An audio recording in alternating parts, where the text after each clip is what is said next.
You could please silence any electronic devices that you have. We'll go ahead and get started. We were going to start with Speaker Renner leading us in a prayer, and then I will lead us in the pledge, if everybody could stand. Please bow your heads. Dear Lord, we just thank you for the opportunity to gather, to have the freedom to do so, and to share some of the needs of the community so we can be guided in this upcoming session. We make special prayers for what's happening in the Middle East, for the victims. We just ask for your guidance in all that we do and with respect to our mission here and our mission for the state. And we just thank you for everything in your name. Amen.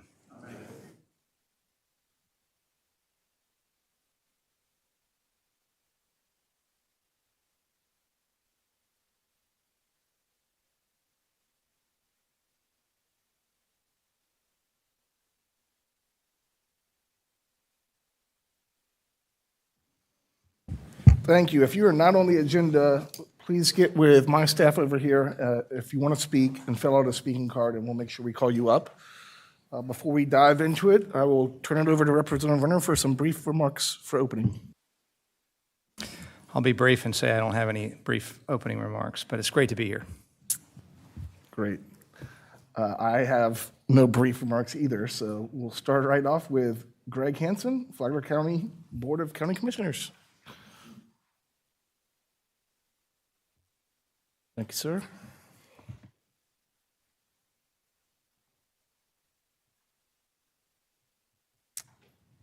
You are recognized.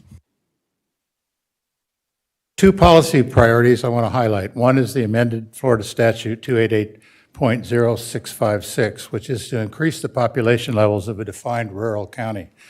We're dealing with the current rule, which hasn't been updated since 2009. A rural county is a population of 75,000 or fewer, and a county with a population of 125,000 or fewer, which is contiguous to a county with a population of 75,000 or fewer. We're in that second category, but not for long, not for long. So we really need that policy relooked at, please. The second policy issue is timely reimbursements upon approval of grants over $1 million. Again, as a small county,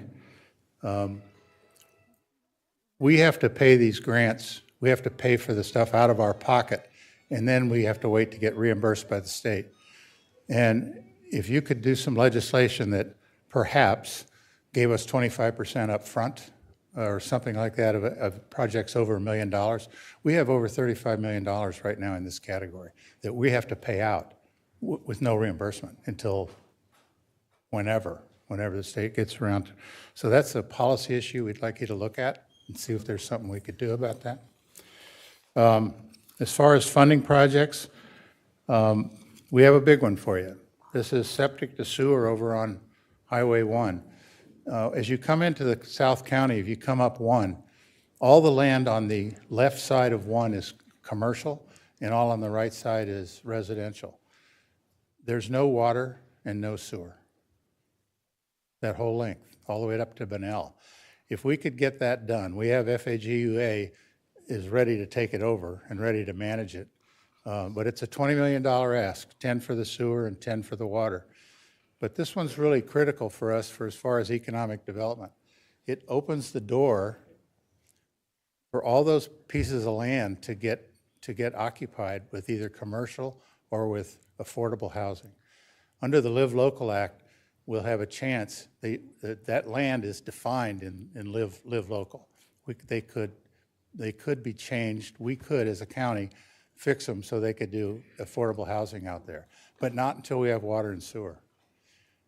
And it's just ripe for business. We lost one economic development opportunity 2 years ago because we couldn't get water and sewer to them. It was a big one. It would have hired many people in the county. So it was a shame that we didn't get that.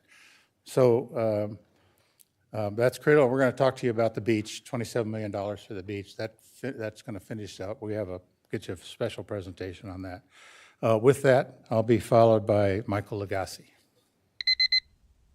Thank you, Commissioner. Before Before we go any further, in my haste, I forgot to make sure we have a quorum. So Danielle, can you please call the roll? Senator Hudson, Here. Representative Renner. I know you're all in suspense, right? Will they have a quorum? A Here. quorum is present. There we go. All right. So now we can kick it off again. Next, Michael Agassi. Yes, sir, you're recognized. Hi. Mike Lagasse, Public Lands and Natural Resources Manager for the county. First of all, thank you for both of your support for the county over the last few years. The past 35 years, citizens have decided with significant support and referendum votes in favor of ad valorem tax to set aside funding for acquisition of conservation lands in the county. As a result of this democracy in action, our citizens have benefited from the development of an environmentally sensitive lands program, which is run by citizens. It's a citizen advisory board run program. Sorry about that. Through that successful program and partnerships we've developed over these years, we've been able to acquire parks and conservation lands from Lake Diston, Dead Lake, and Crescent Lake all the way to the Matanzas River in the Atlantic Ocean, including inside municipalities like Long's Landing, River Sea Preserve in the town of Marineland, Betty Suffolk Preserve in Flagler Beach. That's not an exhaustive list, but it's worth noting that we've more than doubled every dollar spent by the ESL when partnering with various agencies. It's also worth noting that 66% of ESL funds have been purchased within a municipality, not just the unincorporated county. So the funds are spread out throughout the community. Now, these have always focused on access, particularly access to nature, cultural resources, high quality and resource-based recreation. But with the rapid growth we're seeing, we need to start adding a focus of access to clean drinking water. And what I mean by that is starting to focus on some of these wildlife corridors and floodplain corridors that we can acquire now to maybe prevent encroachment in a way that we can let water go where it wants to go. We saw yesterday and all the time how it'll move where it needs to go. If we conserve those areas, it'll serve the citizens in the future. If our appropriation request is successful, we ask that the funding is structured in such a way that we can pursue any property identified, vetted, and reviewed by our Land Acquisition Committee and approved by our Board of County Commissioners to be eligible for that funding. This allows flexibility in successfully finding the right seller with the right property at the right time. Thank you. Thank you. Next, I have Richard Zion, again, Flagler County Commission.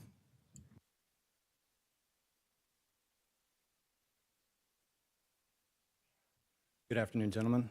My name is Richard Zion. I'm with Flagler County Engineering Department. I'm very pleased today to have the opportunity to speak with you about the Stormwater Infrastructure Improvements and Resiliency Project.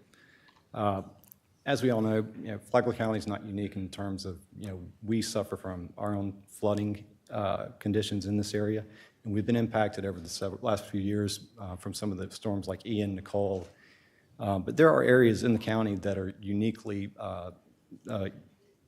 impacted by flooding through seasonal rainfall and just normal types of rain events. And much of these areas around Flagler County, which makes it even harder for these areas, is that they reside only a few feet above sea level. And given that the development is close in proximity to the Atlantic Ocean, the Intracoastal Waterway, and water bodies to the west of the county, which are connected to the St. Johns River, this exacerbates the condition, and it also impacts the county's infrastructure for drainage and roadway. Presently, the county is tying up a 2-year-long study to develop a stormwater master plan. And one of the primary outcomes of that study is to identify capital improvement projects, concepts that can address these drainage issues. And based on recommendations from the Stormwater Master Plan study, certain areas have been identified as priorities for us. And those regions are generally located within the northeast coastal communities of the county, within the southeast areas around Rima Ridge, and then some of the western areas, Daytona North and Old Hall Creek Road. Some of the examples of the infrastructure improvements we would do with this project would include canal restoration, regrading of ditches and swales, replacement, resizing of drainage structures, or the addition of new stormwater infrastructure like stormwater ponds to help reduce flooding occurrence and severity. Since the recommendations for this master plan study is conceptual at this point, what we are looking for is help to do the planning and design and permitting, possibly property acquisition easement acquisition for this project. And that would be the funding need that we would have for this. We believe that these stormwater improvements would greatly benefit the community, make it safer in terms of reducing flooding and erosional impacts to the infrastructure that we have, and build a more resilient and effective stormwater management system that would save the county money in the long term in terms of maintenance costs. We're respectfully requesting $1.5 million to fund the planning, design, and permitting and easement and property acquisition for these areas to get going. Our study has identified 60 projects, but we would like to start focusing on some of the higher priority areas that would. Thank you for providing us this opportunity to make this request. You guys have a good day. Next, is it Hamid Tabasan? And you can correct me if I did not say that correctly.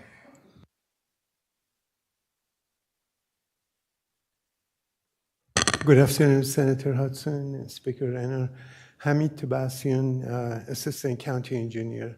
I appreciate the opportunity to provide a brief overview of the needs and benefits of CR 304, resurfacing and bridge structure replacement priority project.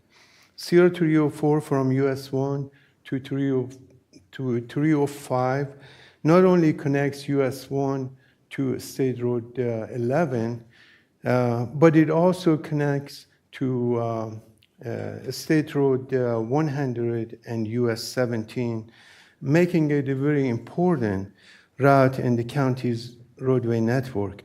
The existing two 10-foot lanes of the roadway pavement and the 4 bridge structures along the approximately 10 miles of CR 304 are in poor or fair conditions currently. The full project consists of 6 sets of fully designed, shovel-ready roadway and bridge construction plans, for replacement of 4 bridge structures and roadway resurfacing segment 1 from CR 304 to State Road 11 and segment 2 from State Road 11 to US 1 that can be bundled should full construction funding becomes available at once or implemented over time if the funding is piecemealed. The 2.5 miles segment from CR 305 to State Road 11 is programmed for partial funding in FY26 by the Small County Outreach Program at this time that you have championed. However, for the segment from US 1 to State Road 11, which is not funded for construction at this time, and the time is of the essence, if the roadway pavement reaches failed conditions, then the resurfacing would change to a full reconstruction that would increase the project cost considerably. Currently, the roadway resurfacing construction cost is estimated at $10 million, and the estimated cost for replacing the 4 bridge structure is at $17 million.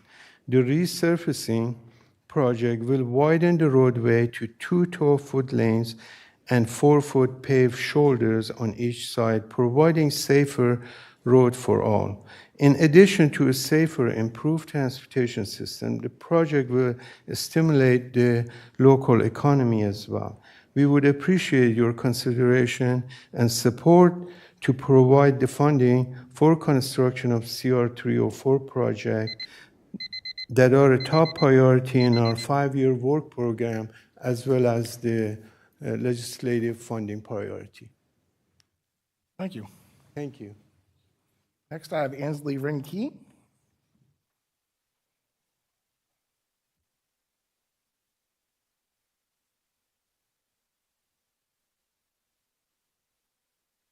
Good afternoon, Speaker, Senator. Thank you for being here today to listen to our needs for the beach management plan here in Flagler County.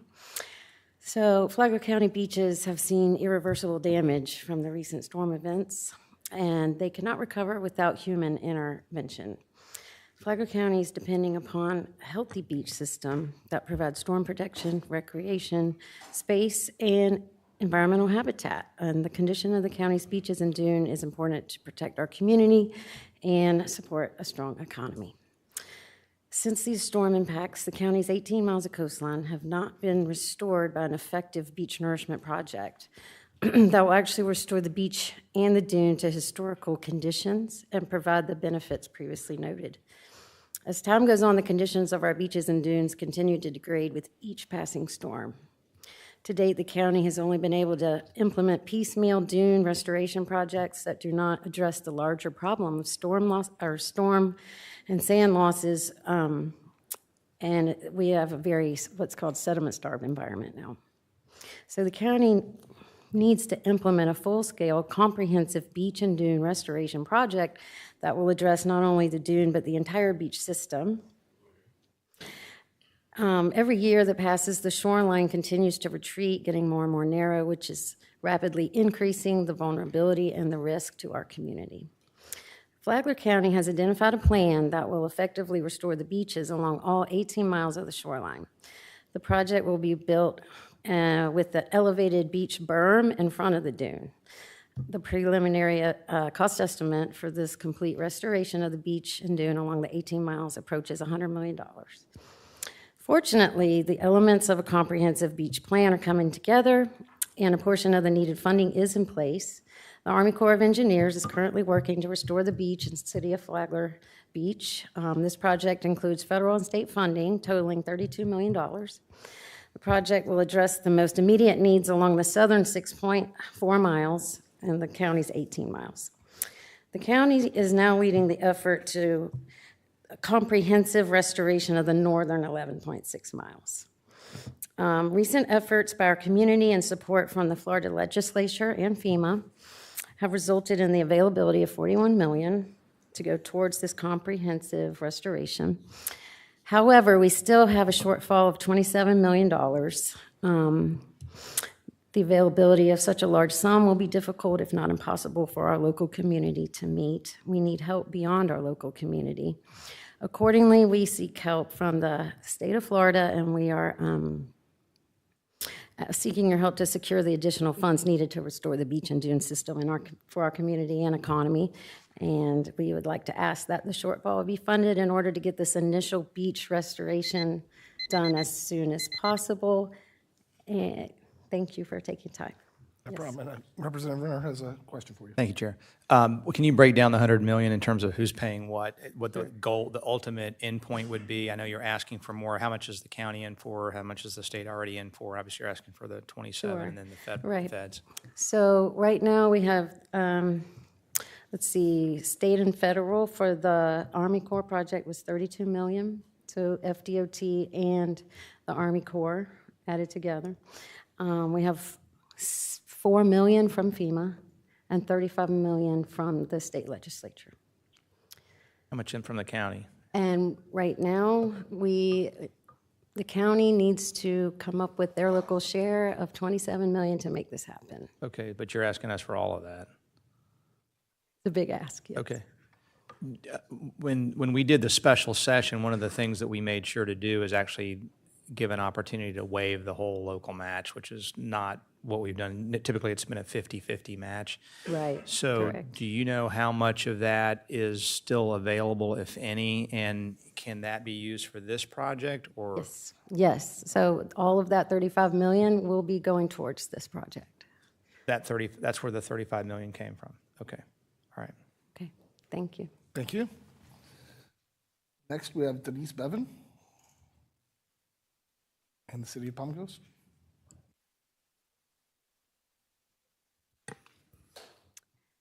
Good afternoon, Speaker Renner, Senator Hudson. Thank you for the opportunity to present to you today. On behalf of the City of Palm Coast City Council, your leadership continues to be critically important to our success on a local level. I'm Denise Bevan, Palm Coast City Manager. I'm here with Mayor Alphen and Assistant City Manager Lauren Johnston. The focus of the City of Palm Coast requests will accelerate infrastructure to ensure we are a resilient and safe community while keeping pace with growth. Our goal is to be recognized as a model for smart growth in the state of Florida. Just this week, we launched a 14-month journey of updating the city's vision and comprehensive plan to a 2050 planning horizon. We continue to focus our requests on protecting unique environmental places, retention of flood capacity, water supply, and water quality. I know these areas are very important to you, Speaker Renner.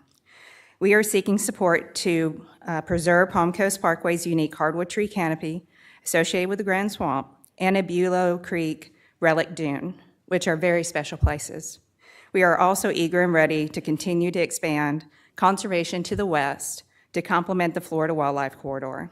In conjunction with preserving the tree canopy, funding for Blair Drive and Colbert Lane flood mitigation will increase stormwater capacity associated with Graham Swamp and bring benefits to our neighborhoods in low-lying areas. Projects like expanding wastewater treatment facility number 1, the Indian Trails and Citation Boulevard reclaimed water main extensions, and land acquisition and construction of rapid infiltration basins will secure our water supply, reduce aquifer consumption, and promote water conservation. Again, I want to say thank you for supporting the local need to accelerate major transportation projects. The Old Kings Road widening project is essential for development and safe transit. Your support enhances our transportation infrastructure and provides safe evacuation routes in the event of an emergency. It is staggering, in the last 3 years, I-95 had to close for emergency response 64 times. We continued the commitment to extend Matanzas Woods Parkway to diversify our economic base to reduce a burden on our citizens. This extension will also support the future Maintenance Operations Center.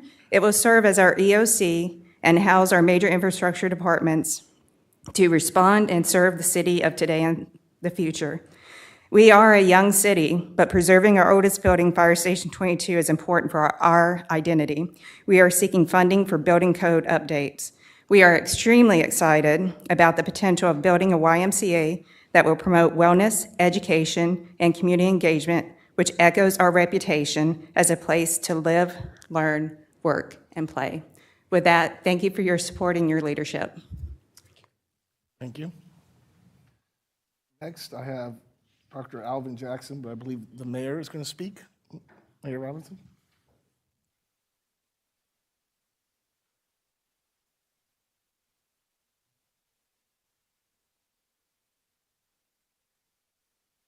Hey there.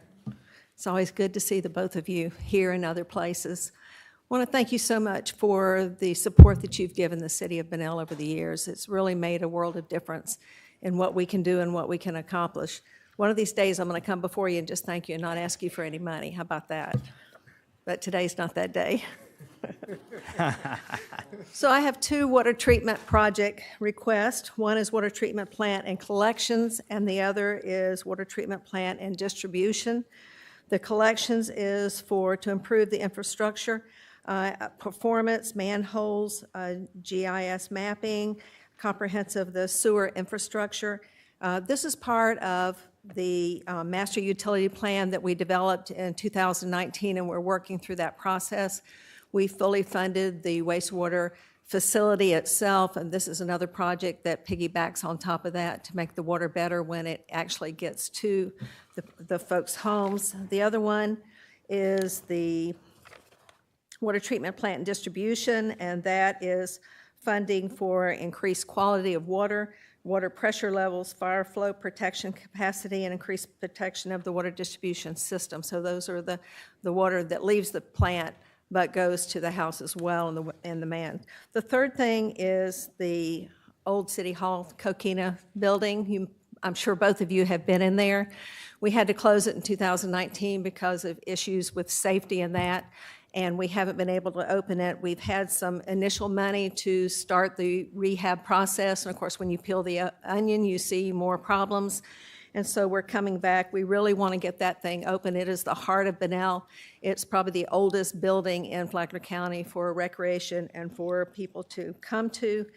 And what we're needing with there is probably another $1 million to be able to get that done. It is on the National Register Historic City Hall level, and it really is sad that we can't get that open. And it's, you know, if the walls are 13 inches thick and you've been in there and you have the heart where there's a coquina there. People take pictures when they have weddings and receptions. And so we really want to try to get that open. And so if you could see your way to help us with that, we would really appreciate that. So those are what we're asking for today. Thank you. Thank you. Next, I have Jane Mealy with Flagler Beach. Hi, nice to see both of you again, and thank you for all that you have done for Flagler Beach over the years.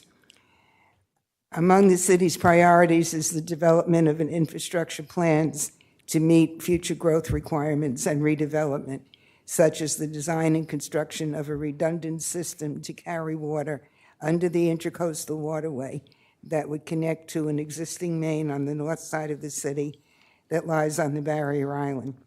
Currently, we only have one line to carry water from the treatment plant under the ICW to the south side of the barrier island. Having a redundant system would increase water quality citywide in addition to aiding in resiliency plans. In order to accomplish this, the city is requesting aid from the state in the form of a resiliency grant.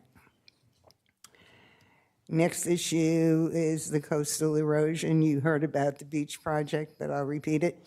The U.S. Army Corps of Engineers will soon begin a shoreline protection program for the area south of the pier. Flagler County has plans for a beach renourishment project for miles of Flagler Beach coastline to the north.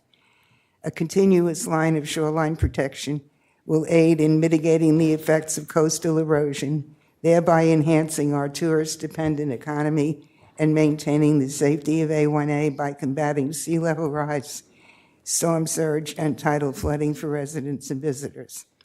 The city is requesting continued funding through state agencies. Next issue is home rule and unfunded mandates. Municipalities are the only form of local government created to serve the needs and desires of their citizens. Local government and constitutional municipal home rule authority should be protected and preserved.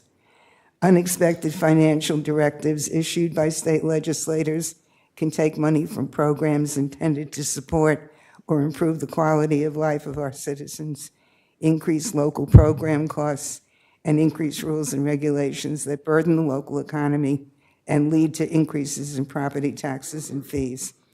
The legislature should restrict unfunded mandates and allow for the control of municipalities to be left in the hands of their citizens and local elected officials.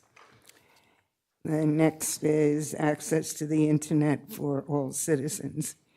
Unequal access to the internet among citizens is caused by the lack of infrastructure, equipment, and training. Grant opportunities to local government should be expanded so that critical infrastructure like fiber optic connections can be installed. There should also be fewer restrictions on local governments. With more equitable access, citizens will be better able to research employment opportunities, receive news from all forms of government, and receive more timely delivery of essential services. And I thank you for your time. Thank you very much. Next, is it Lashakia Moore?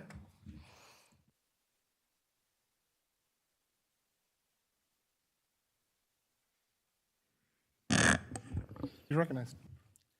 Hello, my name is LaShaka Moore, and I am the new superintendent of schools for Flagler County. It's an honor to stand before you today. I look forward to serving this community and working alongside you to ensure the best education possible for the students of Flagler County. I've been a longtime educator here in Flagler County, and I've served in many roles. And I want to just acknowledge the Flagler County School Board and their confidence in me to lead the organization as we move forward.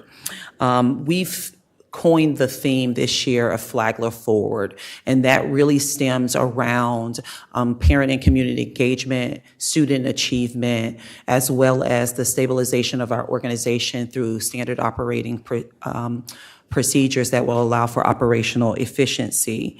I want to start by first thanking you for the work that was accomplished last session.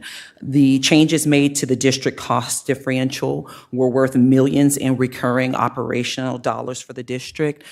This district cost differential has been a long time issue with the formula for Flagler County, and this change immediately removed that barrier and will drive for better teaching and learning in the district, as it will help for future budgets as the ratio applies to future increases in the funding formula.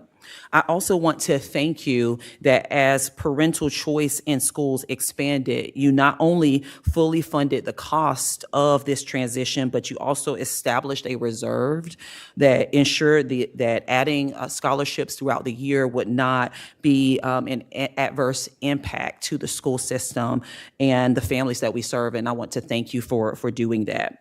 The Flagler County School Board is scheduled to adopt a platform by the end of the month. We are currently in development of a local project that focuses on the expansion of career and technical education here in Flagler County and K-12, as well as in our Flagler Technical College, and I want to thank you for the work you've already done to allow us to be able to expand in this area.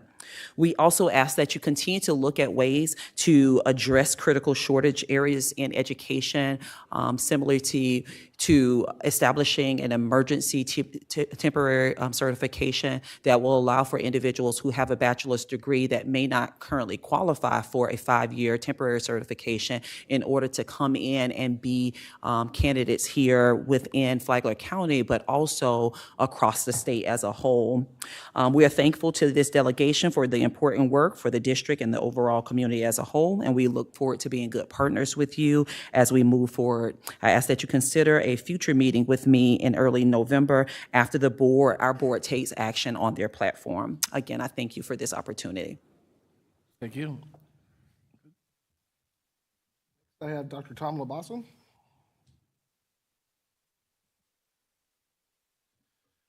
Thank you, Chair Senator Hudson and Speaker Renner. As reflecting, I think we were both in the same positions 8 years ago about when it started. So I want to thank you publicly for all the support you've given Daytona State College over the years and the rest of the legislature and our governor.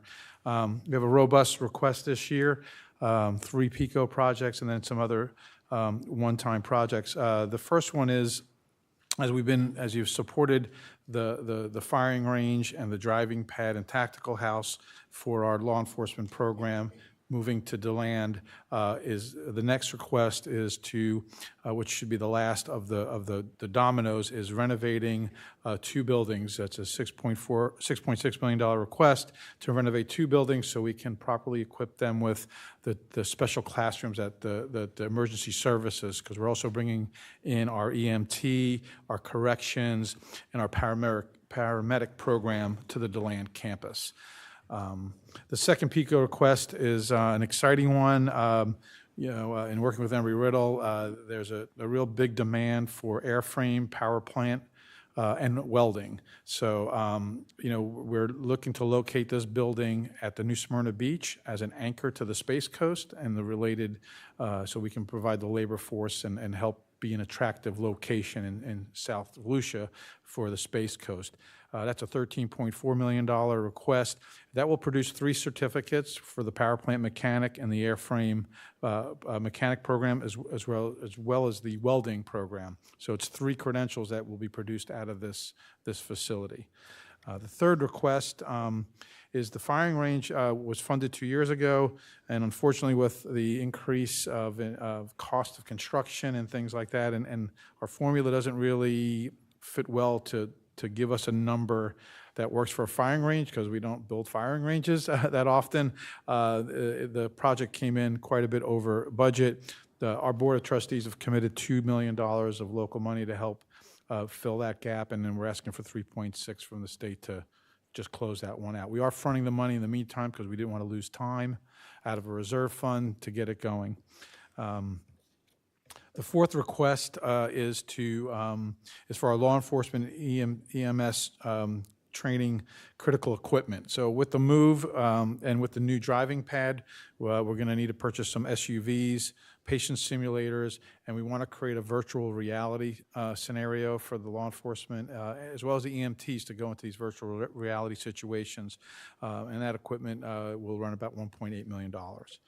Our fifth request is we've doing our inventories and maintenance. We stumbled across 3 generators that are beyond their useful life, and knowing where we live by the coast, these are critical, and that's a $1.3 million.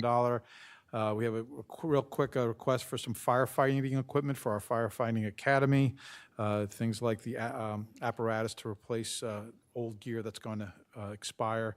And our last one is auto services technology, $570,000. That's to equip a lab for our mechanic students to learn all of the assisted driving technology that's now in our vehicles. Thank you. Next, I have Bob Snyder, Florida Department of Health, Flagler County. Good afternoon, Mr. Speaker, Mr. Senator. As you can see, I am not Bob Schneider. Mr. Snyder has recently retired, and I am filling as the interim administrator for the Department of Health in Flagler. Before I get started, I'd like to thank you both for your support from all county health departments in the last legislative session. It's had a profound impact on our budgets and allowing us to serve our communities better, so thank you for your support. I'm here in support of the legislative budget request of $20 million for the Flagler County Social Service Facility in Palm Coast. This legislative project request is unique in many ways. The overall goal of the project is to develop and open a clinical service location to co-locate and highlight services offered by Flagler Department of Health, Flagler Cares, and Flagler County Village like-minded health and social service entities.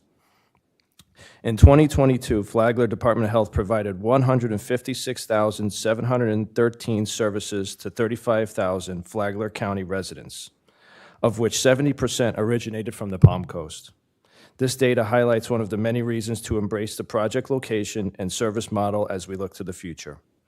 The concept of no wrong door culture to administering health and social services is one of several essential components incorporated in the proposed project. The following are highlights of the proposed project. A centrally located access point in Palm Coast where Flagler County residents can access services and support systems, walk-in hours for clients to initiate service access process without an appointment, public resources and staff support to assist residents in applying or managing their public benefits. This private-public partnership will create an environment to encourage collaboration across partnering organizations in coordinating services and support for shared clients, as well as addressing potential access to care barriers. Thank you for the opportunity to highlight the merits of this project to continue to benefit the health and wellness of the Flagler County community. Thank you. Thank you. Next, I have up Jonathan Lord.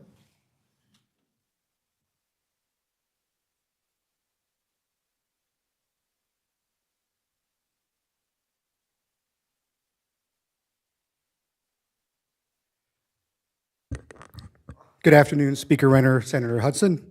I'm Jonathan Lord, Flagler County's Emergency Management Director. I'm actually going to speak on two separate items. The first item is the county's request for $10 million to fund a multi-purpose preparedness facility. This project involves the construction of a new facility on the centrally located county fairgrounds property that would serve as an emergency and disaster shelter for Flagler County, as well as provide much-needed indoor and multi-purpose facility space at our unique fairgrounds site when not in emergency use. Flagler County continues to rapidly grow, as you know, with a significant portion of that growth coming from senior citizens, as it has for decades. Flagler County's senior citizen-centric growth creates a unique hurricane evacuation issue for us, as senior citizen households are more likely to need special medical needs sheltering than other segments of the population. At that same time, those households are less likely to increase demand for public school facilities, thereby limiting the construction of new shelter-appropriate school facilities, which we currently exclusively use for hurricane evacuations. Today, we have a deficit in special medical needs sheltering capacity, which is actually recognized in the state's emergency shelter plan, and our growth pattern will only increase that deficit. This project will eliminate that current deficit as it sits today. Additionally, in smaller emergencies, such as tropical storms or tornadoes like we had yesterday, we still use public schools as shelters, just like we would in a larger event like a hurricane. In these smaller event scenarios, there is a chance that schools could be safely open and operating if we didn't use them as shelters. However, once we use a school as a shelter, classes must be canceled, which in turn impacts parents, their employers, and ultimately our local economy. This project would provide us with a non-school facility that we could use as the primary shelter, not just for special medical needs, for smaller events, therefore allowing the schools to remain open and limiting those cascading impacts. Also, as this facility's primary purpose would be for emergency sheltering, should a neighboring county need sheltering support, or even if folks are evacuating from South Florida or from the West Coast, or even as far away as the Panhandle, and seeking shelter in our area by coming up the interstate or down the interstate, we could easily open that sheltering facility for other counties and other parts of the state without impacting schools or any other operations that are going on. The second item that I would like to share with you also happens to be a Florida Association of Counties priority. The request is for the legislature to direct the Florida Department of Revenue to audit how the Emergency Management Preparedness and Assistance Trust Fund's revenue is being collected and to ensure that it is being done appropriately. This fund, commonly known as the EMPA Trust Fund, is commonly known as the EMPA Trust Fund. The EMPA's Trust Fund's revenue is collected through a surcharge applied to all residential and commercial property insurance policies as outlined in Florida statutes. These funds are then used as one of the funding sources both for the state's emergency management agency as well as every county's emergency management agency, which receive about $105,000 a year annually. This amount has not changed in over 20 years. Even the revenue into that fund has only changed about $2 million over 20 years, and that doesn't really match up with the growth we see throughout Florida on commercial as well as residential properties. So therefore, we do ask that the legislature encourage the Department of Revenue to look at that and to see where that revenue gap is. And as always, thank you for everything you continue to do for our community, and I'm always available if you all have any questions. Thank you. Thank you. Next up is Mike Martin, East Flagler Mosquito Control.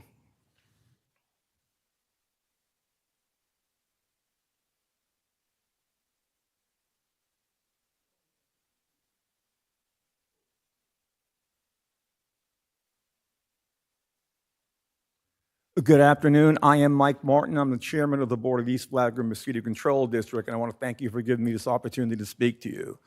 The East Flagler Control Mosquito District was the first district in Central Florida to use a spray drone for aerial spraying, and we were using it exclusively for larviciding, freeing up our helicopter to do other vital missions. Unfortunately, as you know, the state legislation that was passed a while ago has grounded our drone. Since then, we've been forced to use the helicopter. Our helicopter is much more expensive, much more invasive, and much less precise than using our drone, but we have no choice at this matter.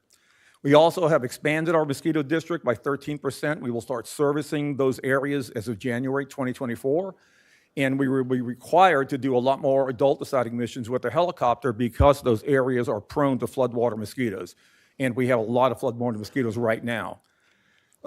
We also were subject to a state-mandated audit from the Balmoral Group. They finished their report in September, and I'd like to quote some of the report to you so you can understand some of the background. So all these are quotes from the Balmoral report. Quote, "The East Flagler Mosquito Control District has demonstrated efficient and effective resource management.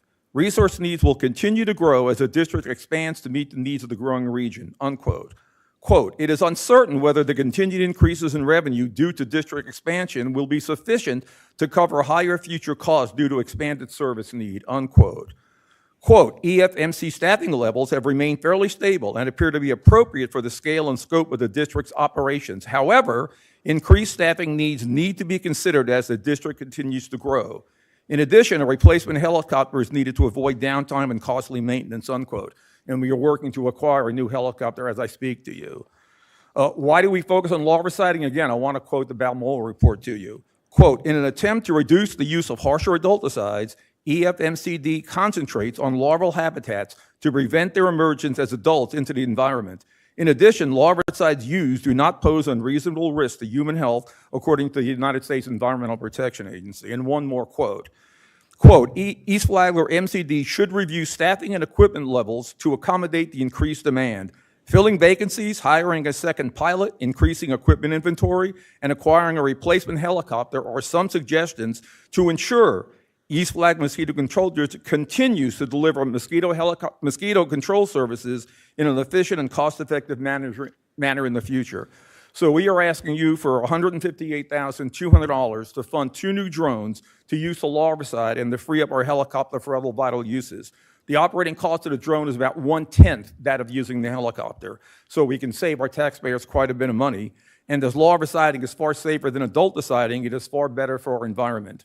So we ask you to please help us to continue to protect our beautiful environment and to protect the citizens of Flagler County from mosquito-borne diseases. Thank you. Very much. Next, I have Matthew Metz, Public Defender, Seventh Circuit.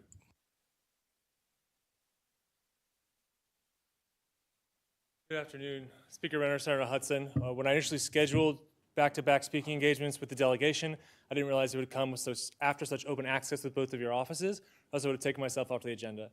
I didn't want to be rude by not showing up, but allow me to show my thanks to both your open ears in the nicest way I know how, by stepping away unless you have any questions of me. Good, thank you. Thank you very much. Next, I have Kathy Reichert Alaveski with the City of Palm Coast Historical Society. We're recognized. Good afternoon. On behalf of the Palm Coast Historical Society, I'd like to thank Senator Travis Hudson and House Speaker Paul Renner for granting us the opportunity to endorse our support for preservation funding to be granted by the Florida Legislature for the restoration of Fire Station number 22. My name is Kathy Reichert Olavsky, and I'm the current president of the Historical Society, and I'm here with my fellow board members. As far back as 2005, co-historian Art Dyke, who still volunteers with us today, wrote an article for the Palm Coast Historian, a quarterly newsletter, with the headline declaring, "The city of Palm Coast is losing its history." After only 25 years of use, the original Welcome Center with its 64-foot observation tower was demolished. The original Yacht Club, along with the Players Club, our world-class tennis facility, are also gone. The only remaining commercial structure built by International Telephone and Telegraph is historic Fire Station number 22, originally opened as an emergency services building in 1977. The Palm Coast Historical Society supports the concept of renovating and reusing the original station as a combination welcome center and historical society museum once the new station is complete. The time has come to preserve our past and promote it. The building that once housed fire engines could be converted to house a different kind of engine, an economic engine, one that encourages community and tourist engagement. Station 22's highly visible location benefits not only motorists, but also pedestrians and cyclists. Situated adjacent to St. Joe's Walkway and the linear trail, it could serve as a hub directing users to hundreds of miles of existing paths throughout Palm Coast, as well as additional trails being proposed throughout Flagler County. City staff and Historical Society volunteers are already working together to establish historical markers throughout the city. A visitor center could provide trail maps and interactive touchscreen computers highlighting ecological and heritage sites. It could also offer bike rental kiosks for out-of-town guests wishing to explore those areas off the beaten path. Shops and restaurants could benefit from their patronage. We believe in the economic, environmental, and community benefits of saving historic places. We hope that the Florida Legislature believes in those benefits too and will approve the funding necessary to help a tangible piece of our history endure for future generations. Thank you. Thank you. Next, I have Carrie Baird with Flagler Cares.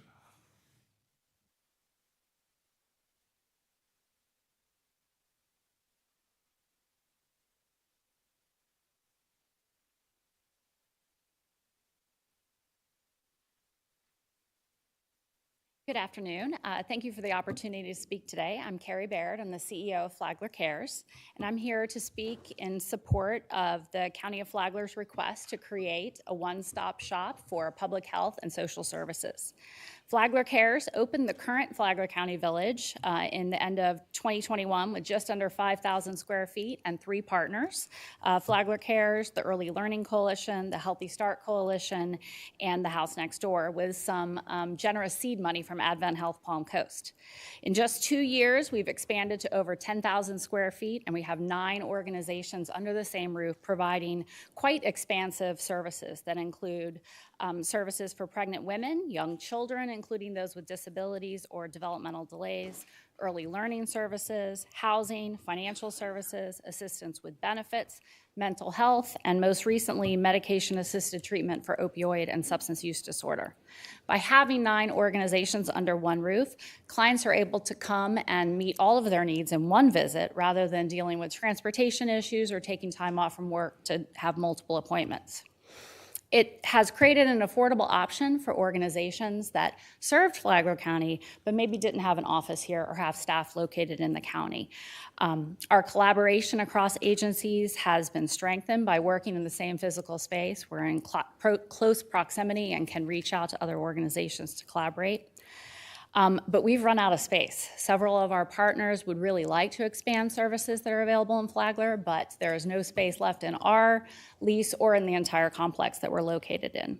A larger dedicated space and central location in Palm Coast would allow us to co-locate with public health programs and expand the services that we're able to offer that would meet the pace of our population growth in Flagler County. So thank you for the opportunity, and I hope that you'll look favorably on that request from the County of Flagler. Thank you. Thank you. Next, we have Barbara Revels, also with Flagler Cares. Okay. Wally Diakino. Wally here? Perfect, you're recognized. Senator Hudson, Speaker Renner, thank you for the privilege to allow us to talk to you this afternoon. We are here because we wanted to express how important it is, the work that we're doing here in Flagler County. I am here representing closely to 2,000 team members from Advent Health now in Flagler County, now that we have 2 campuses. And we wanted to express that we feel blessed to be able to serve in this community. And we are committed to continue to do so. In fact, we are, at the end of this month, we're going to start construction for a new Freitag Medical Plaza, which will house a new cancer center for this community, as well as space for family practice physicians that it's in high demand in this location. We are also very happy that we're able to partner with the schools as well. So UNF, JU, Daytona State, they're able to come through our sim lab to receive proper training and training at floors of our hospitals as well. I'm very happy that for the privilege that we have to also be the health champion for our Flagler County schools, where many of the kids can benefit for some of the services that we bring, especially related to sports. We do come with one request, that is for the legislature to actually preserve the Medicaid reimbursement for hospitals, which will allow us to continue to provide services for our Flagler County residents. But I want to finalize by saying thank you for all the work that you have done for our community, and we do honestly feel blessed that you are representing us. Thank you. Thank you. Next, I have J.J. Holmes, Med Waiver Waiting List.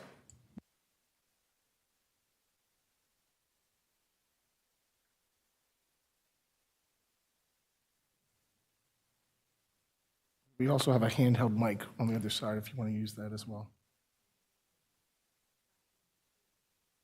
Yes, ma'am. Take your time.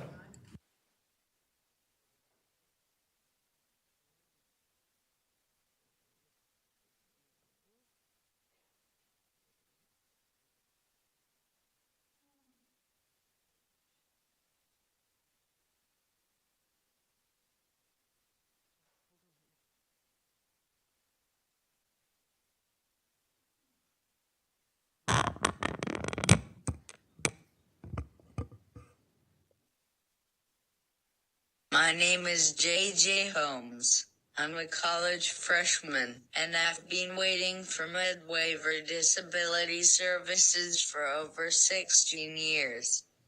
Even though you guys are sitting on one of the biggest surpluses ever, you make severely disabled Floridians, like me, wait decades for services.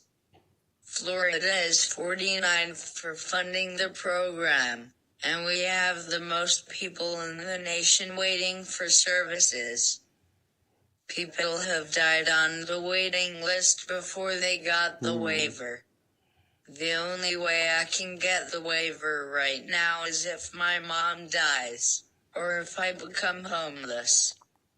I don't understand why you don't want to help me unless I'm in unquote, crisis. Last month I read a news article where Speaker Renner was quoted as saying Governor DeSantis had the session of the century, and that you would have to go back to Jeb Bush to find a governor with this kind of a record. You know, it's funny Jeb Bush was mentioned, because when he was governor, he cleared the waiting list. This is what Jeb Bush said about it. I talked to parents who feared nothing more than having their disabled child outlive them and become a ward of an uncaring state. Imagine what it would be like to be a mom or a dad of a child, and your biggest worry was that you would die before they did, and no one will take care of them. And Governor Bush was exactly right, because just now all I can do is pray every day that my mom outlives me. What I don't understand is why you decided to give $500 million to drivers who use toll roads over 35 times a month. That money would have totally cleared the wait list, and it would have meant I knew I could for sure live and be cared for in the community for the rest of my life, instead of being forced into a state-run institution. Thank you for listening. Thank you. And Allison, I see you're on the list next, so if you can go ahead and speak, you can. We've got forms, it's people who are on the waiver and on the wait list. Do I give them to you? When you're done speaking, if you want to hand it to our staff, they'll Okay. walk it up here. Okay, thank you.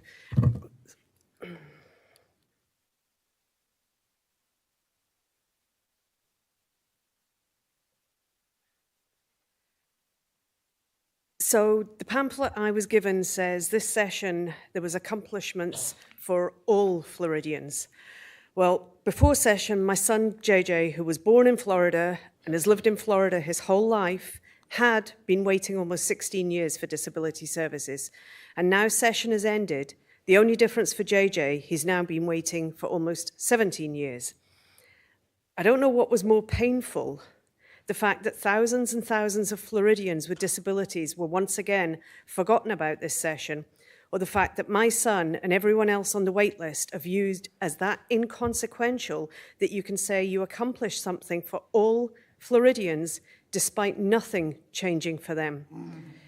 Nearly a quarter of a century after the Supreme Court ruled individuals with disabilities have the right to live in the least restrictive setting possible and to fully participate in community life, the waiver program in Florida is on the verge of collapse due to being chronically underfunded. And kids like JJ are being forced into the kind of institutions the country swore off nearly 50 years ago.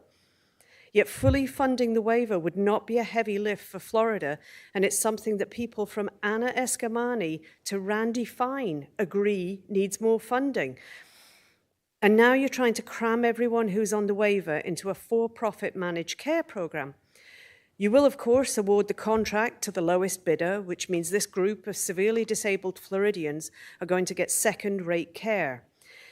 JJ is on a managed care through CMS right now, and it's worthless. That's one of the reasons why we're so desperate for the waiver. A friend of ours was on the TBI, the traumatic brain injury waiver, but a few years ago, everyone on it was unceremoniously dumped into a managed care program. Our friend is totally paralyzed, and among many other serious health issues, he's now scheduled to have one of his kidneys removed. Last week, the transportation booked through his managed care plan didn't show up for his appointment. This type of thing happens to him all the time. It also happens to JJ all the time, but at least for now, for JJ, it doesn't have such dire, life-threatening consequences. You're actively incentivizing these managed care companies to cut corners, and they're not cutting corners on their profits. The corners they are cutting are life and death for this vulnerable population. The waiver's a good program. It's a great program. It doesn't need ending. It just needs funding. Thank you. Thank you both for being here today.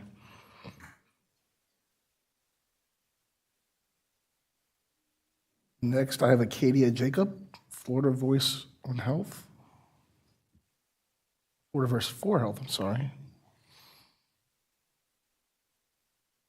I will move on from that one then. Mary Hampton, Florida Citizens Alliance.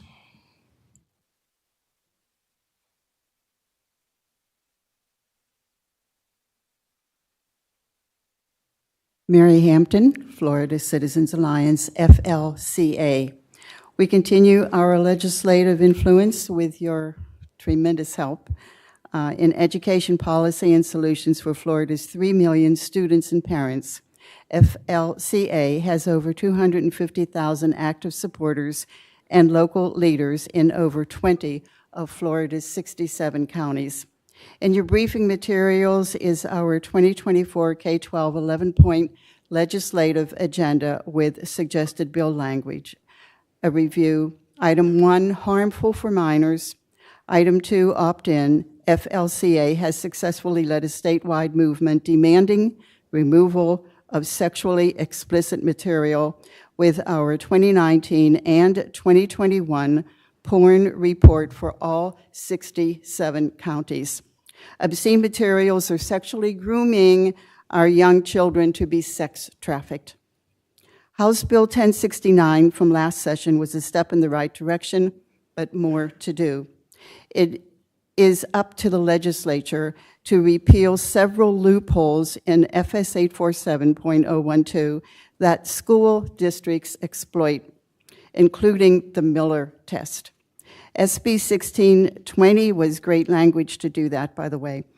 We need a valid opt-in to the parental rights law. Parents are required to opt in for their child to play sports or get an aspirin. However, they can be sexually exploited daily without the parental knowledge. This has been in the news almost every day. FLCA provides an example of opt-in language. Item 4, we need to create a definition, ban SEL, social emotional learning. School districts partner with companies that push SEL through mental health allocations. SEL teaches there are no absolute truths and only your feelings matter. This sort of belief has no need to be in our schools nor any educational standards. Oklahoma has some language that we can use, by the way. Thank you, by the way, Speaker, for the vouchers last year, and also we have the Hope Scholarship for the victims of bullying. Now also we have what are called micro schools, which are legally approved academic off-campus centers. So we have, because of the legislation now, we have 3 new things through FLCA with your help. Thank you very much. See you next year. Thank you. Adriana Tran, Director of Government Relations, Community Legal Services. You're recognized. Good afternoon, gentlemen. First of all, thank you for this opportunity to speak in front of the Flagler County Delegation meeting and for everything the Florida Legislature did for the underserved Floridians and their families in the 2023 legislative session. Senator Hudson, this is your second time now hearing this, so thank you for your patience. My name is Adriana Tran, and I'm the Director of Government Relations for Community Legal Services. CLS is the largest legal aid firm in the state of Florida and the 8th largest law firm in the Central Florida region. We provide no-cost legal aid services to those most vulnerable throughout our 12-county service area, including Brevard, Citrus, Flagler, Hernando, Lake, Marion, Orange, Osceola, Putnam, Seminole, Sumter, and Volusia counties. Last year, we served roughly 10,000 Floridians across the state of Florida and provided about 3,300 hours of legal services just here in Flagler County. Our only ask is that you learn a little bit about what we do and how you can encourage those in your districts to reach out to us before it's too late. It provides them better outcomes, and it helps us use our resources more effectively.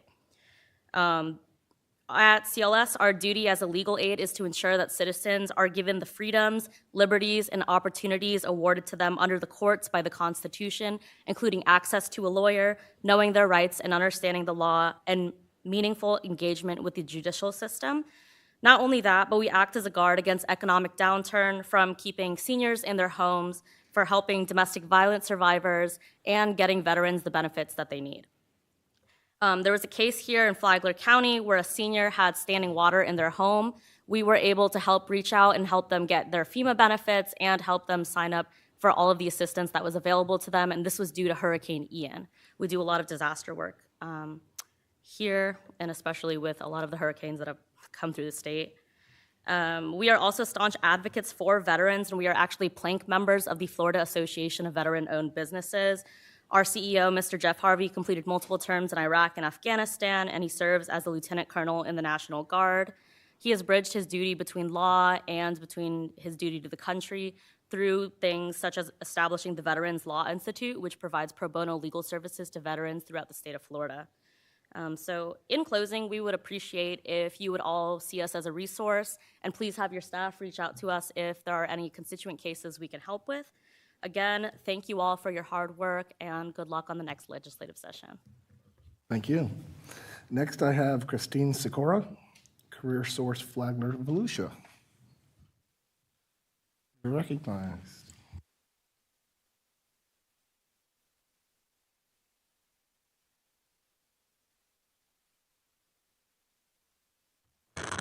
Good afternoon. My name is Christine Sikora. First, I would like to apologize.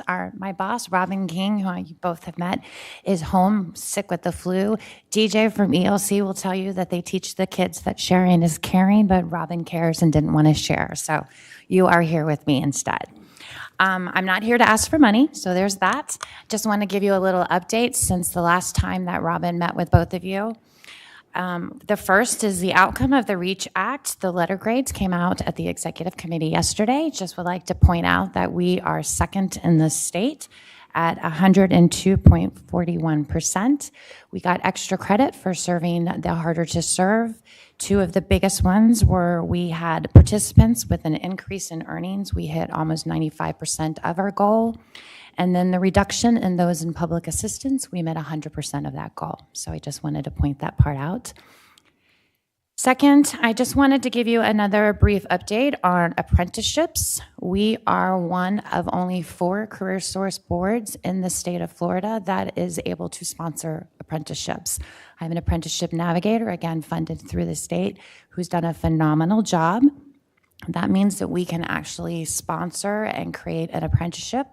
Last year, when Robin came forward, she mentioned that we had done one for a non-normal, I can't think of the word, apprenticeship program. It's actually for case management. We worked closely with Diane Head in Career Source North Florida, and they have also created theirs for case management. So that has gone, and we are now in our second year. Because we've gone through such the in-depth part of apprenticeships, we are working with our businesses and really kind of help selling that because we can walk them through the process. We also support those businesses that already have one. So for Halifax Health and Daytona Beach, they have 2 apprenticeship programs that are front-loaded. One of them is for LPNs and the other one is for medical coding. And that front end means that they actually dip into Daytona State College. Dr. Labasso, one of our board members, was here.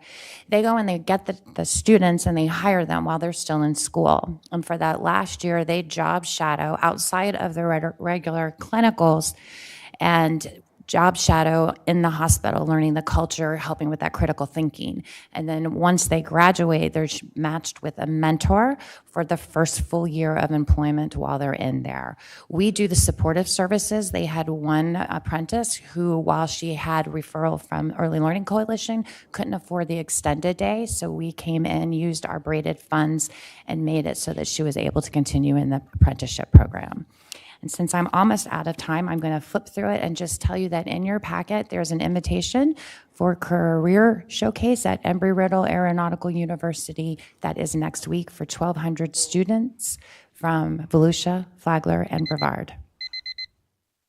Thank you. Thank you. Next, I have Ivan Kasimi.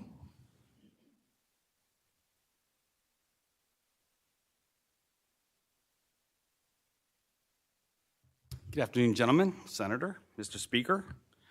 Thank you for having us here today, and I want to especially thank you for your service in the Florida legislature. I know it's a tough job hearing all these requests and trying to figure out what you're going to support, so I want to thank you.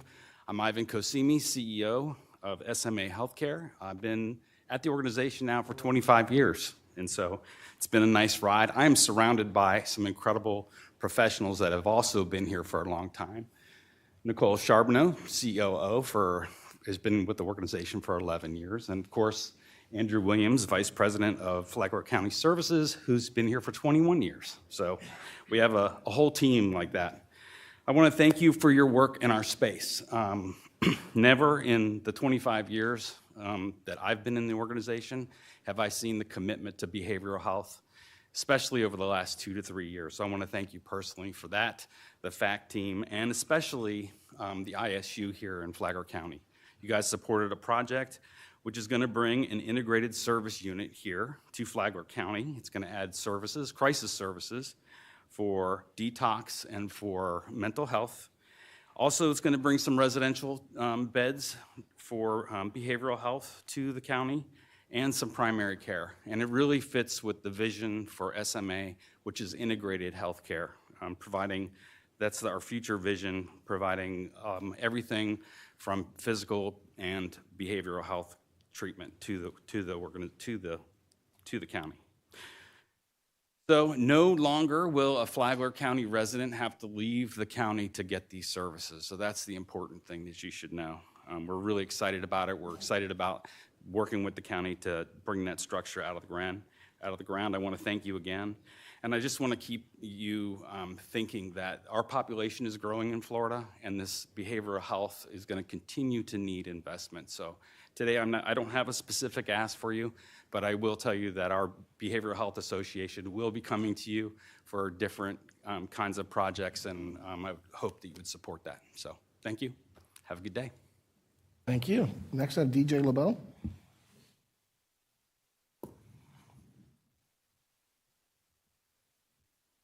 Good afternoon, and thank you guys for listening to us. We're very happy to be here. I think in your packet you see our page, and who doesn't love a great Venn diagram? Everybody does.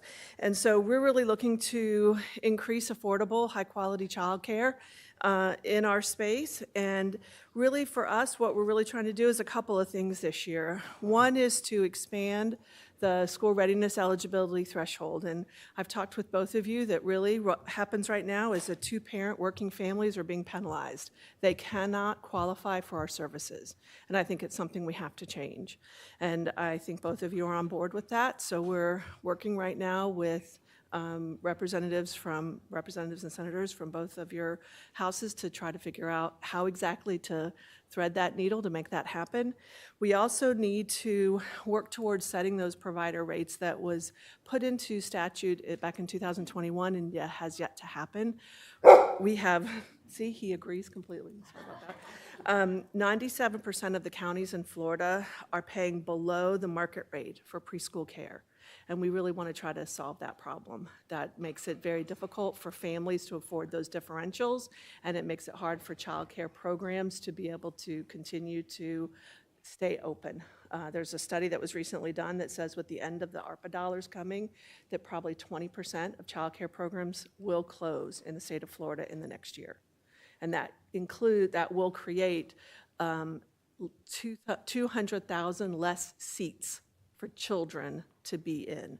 So we really want to try to solve that problem. The last thing I want to say is I want to just add my support behind the $20 million ask that the county has for a health department facility that also supports Flagler Cares. As a member of the board and a recipient of space in the Flagler Village, we understand that no wrong door ask strongly. We serve the same families that the health department serves, and being able to just walk down the hall instead of having to find another bus and go down the street, it solves a lot of problems for our families. So we really ask you to think about that. So thank you both very much. Thank you. Next, I have Susan Moore.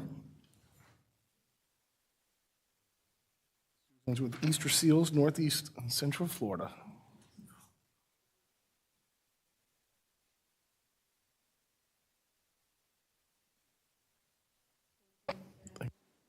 I'm here for a couple of reasons. One, to thank you for the hearty legislative support that you've given our 7 Easter Seals affiliates across the state and the collaborative work that we do. Our affiliate, Easter Seals Northeast Central Florida, serves over 6,300 children with disabilities in the area that we serve, Volusia and Flagler. I cannot stand as close as I am to JJ and Mrs. Holmes for saying thank you for sharing their personal story. We often worry about what will happen to our older kids when they leave our care. But today I wanted to offer just a glimpse of the services that we offer in the Flagler County area or to Flagler County residents. We are a proud partner with Flagler Cares and Flagler Village. We are one of the 9 community organizations that currently provide services. We are very much in favor of you supporting the expansion and the collaborative co-location of services. Currently, we are able to, in what we do offer, in the space that we do have, we're able to offer our Early Steps program, which is early intervention, developmental screening, children 0 to 3, birth to 3, and the services that can help their families thrive when there's a concern about a disability. We also provide autism services. We provide diagnostic care, early diagnosis, case management. We also provide a developmental pediatrician and a psychiatrist that come and offer support to the families. We are currently doing that in Flagler. We serve children at SMA's Project Worm. Those are childcare. We offer the childcare for children and their families when they're really certainly at risk.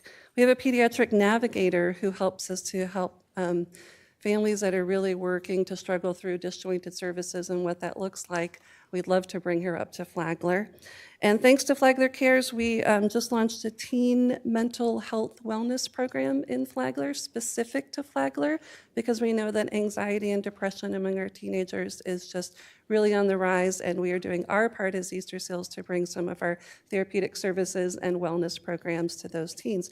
And already, just since the partner that we had just launched this year, we are already serving about 500 students who've expressed an interest in teen mental health wellness. I think finally, I'm a parent of a child with a disability, and we see the fatigue that happens with families when they are trying to navigate through services. I want to echo what the other ladies said. It can be costly, it can be overwhelming, it can be difficult, it can be lonely, and frankly, sometimes they don't achieve that level of service that they need because they get tired of trying. So we're very much in favor of the Flagler Village support and the service center, and we would love to see Easter Seals a part of that. Thank you for all that you do. Have a great week. Thank you. Next, I have Linda Levin. Saw Linda earlier this morning. Is she not here? Okay. Next, Russell West.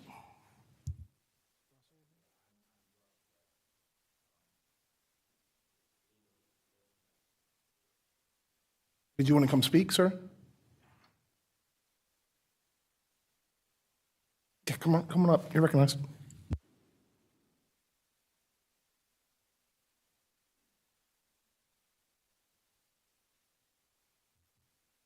Speaker Renner and Senator Hudson. My name is Russ West, and Alzheimer's Association spoke me to speak, chose me to speak in their behalf. And because of the fact that I've been so deeply affected by Alzheimer's, just want to start out with a quick story, if I might. I was a caregiver for my wife Linda for 8 very long years. And she died on April 8th, 2022, so about a year and a half ago. But it was a long, long 8 years. I was holding her hand as she passed, and in truth, I felt relief that her suffering was over. And so I'm a former caregiver for Alzheimer's Association and one of the many faces of Alzheimer's here in Florida. Our state is at the very center of the crisis, with the second highest number of individuals living with Alzheimer's in the country. In a recent Rush Medical College study, 6 of our counties here in Florida were ranked in the top 100 counties in the country for Alzheimer's prevalence. Just over 580,000 Floridians are living with Alzheimer's, including an estimated 4,200 right here in Flagler County. That's over 11.2% of our population in Flagler. And I know that many of the folks here have been touched by the harsh realities of Alzheimer's and dementia. And I'm proud to advocate for the association. Great progress has been made and it continues to be made, but the fact is we're not quite there yet. But with your support, we remain optimistic as we propose our 2024 budget. First, it's imperative that we educate our community about the early warning signs of Alzheimer's and the importance of brain health. We need to raise awareness of what to look for and when to go to a doctor. We're advocating for funding for a public health awareness campaign that utilizes multiple media platform and focuses on those from underserved communities. Second, the legislature recently created a Persons with Disability Register for use by law enforcement. This is a great first step, and we want to ensure that law enforcement has the resources they need to understand how best to work with individuals living with Alzheimer's and other dementia. Throughout their journey, 6 out of 10 individuals with dementia will wander. That's why we're advocating for dementia training to be available for law enforcement as a complement to last year's legislation. Finally, we ask you to continue supporting the funding of critical programs for those in need. This includes the Alzheimer's Association Brain Bus, the Alzheimer's Disease Initiative, and the Ed and Ethel Moore Research Program. On behalf of the Alzheimer's Association, the over 500,000 Floridians living with the disease, their families, and their 820,000 caregivers, thanks for the opportunity to speak here. And we'll see you in Tallahassee on February 13th and 14th. Thanks for your time today. Thank you, sir. Next, I have Donna Sabatino.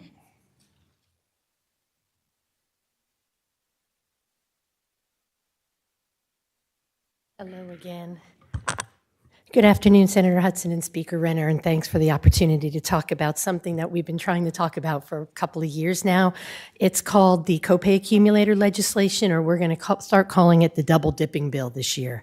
I'm a Florida Policy and Advocacy Director for the AIDS Institute, but first and foremost, I'm a nurse, and I've been a nurse for over 30 years. I'm a Flagler Beach resident and a registered voter. I also represent the Florida All Copays Count Alliance, which is made up of probably 35 different chronic diseases: lupus, cancer, rheumatoid arthritis, hemophilia, and others. We are committed to ensuring patients can use all forms of copay assistance to afford their life-saving drugs. Today, I'm here to talk about legislation that we will once again file. Senator Tom Wright and Rep. Lindsey Cross will be filing our bill again. It's related to health insurance cost sharing. This is the 4th year we're filing this bill, and we're really, really hoping that we can garner your support to at least try to educate other legislators on the importance of this bill moving forward. As you know, last year PBM legislation was passed, which is a great way of helping to reduce rising drug costs. However, it's just a small piece of what can be done, and this double dipping bill is another piece that could be added to that PBM bill. I mentioned I'm a nurse, specifically an HIV nurse, and like all chronic diseases, treatments are not one size fits all. The regimen is very individualized. People should be taking what is best for them, not decided upon by a PBM or an insurance company because it's less expensive. Insurance companies are trying to get in the middle of these important clinical decisions, and that's very wrong. To help pay for their monthly medications, patients often get financial help from families, friends, charitable organizations, and sometimes the manufacturers. Unfortunately, the PBMs do not apply those funds to a patient's out-of-pocket costs. As a result, they're receiving double payment. One, from the patients who are still paying their full deductible, and two, from those resources that they're getting given to them to help them, hence the double dipping language.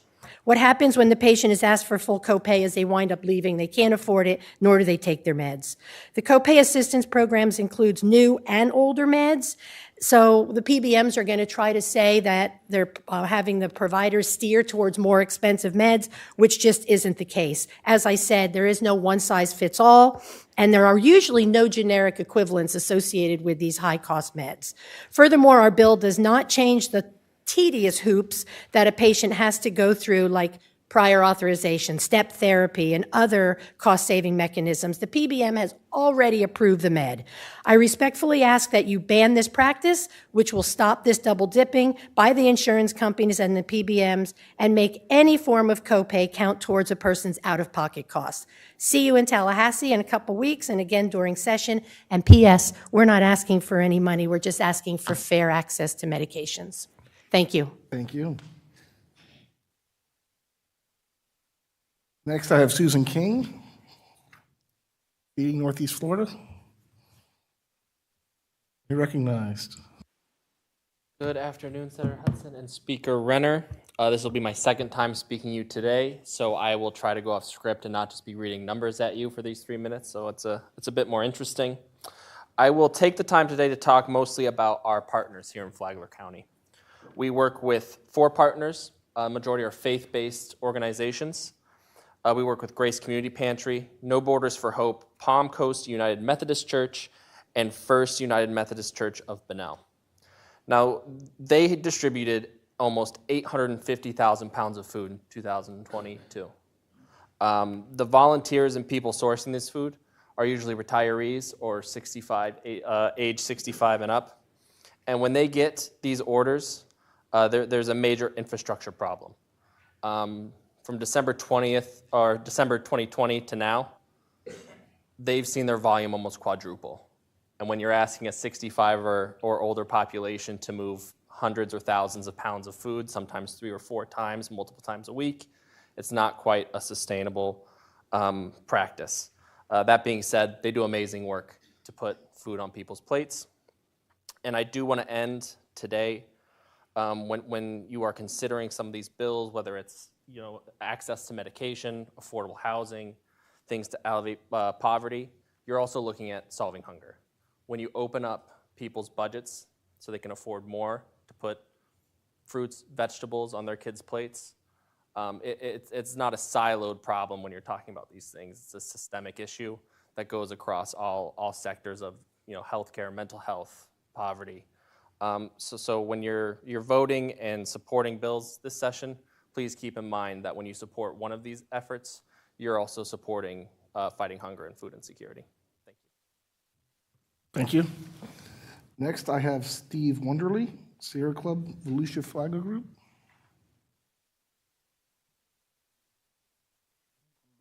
Greg Davis, Hammock Dunes Owners Association.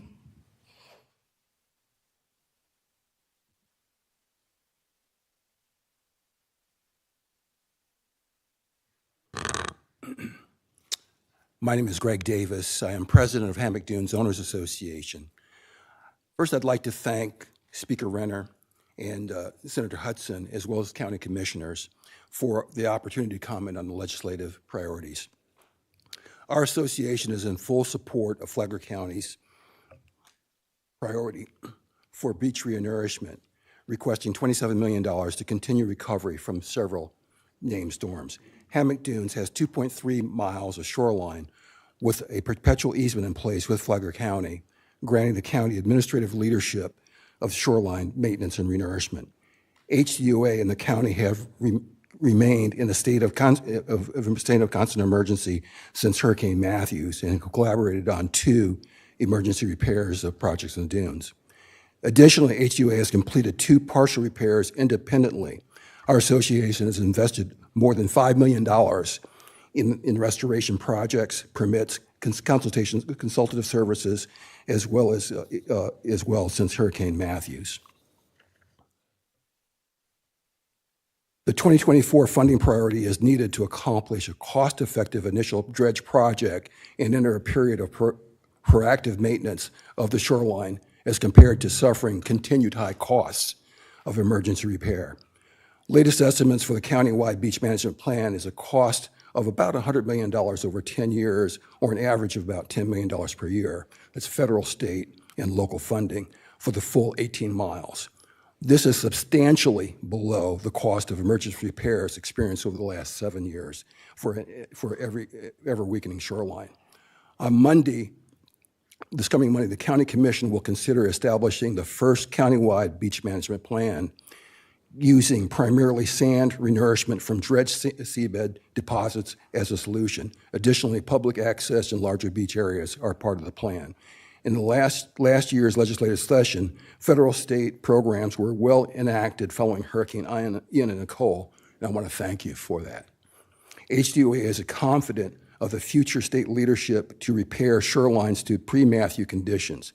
The 2024 funding priority is in alignment for the needed 2025 dredge project.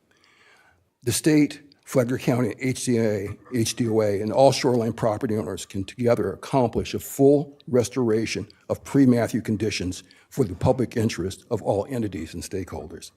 On behalf of Hammock Dunes Owners Association and our 1,182 owners, we urge you to support Flagler County's priority for beach renourishment. I want to thank you. Thank you. Next, I have Colleen. Is it McCullen? Is it close? You can come correct me when you get up here.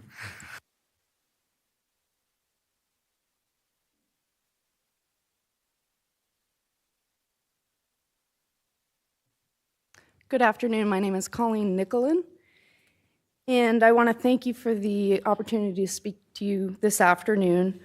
And I first wanted to thank you on behalf of the River to Sea TPO,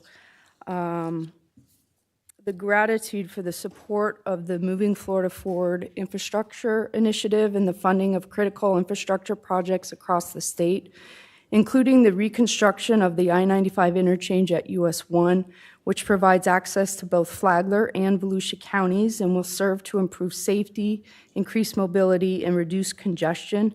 This project has been a priority for the TPO for many years, and without this initiative, construction would not have been possible through traditional funding methods for at least another decade or two. So we want to thank you for that.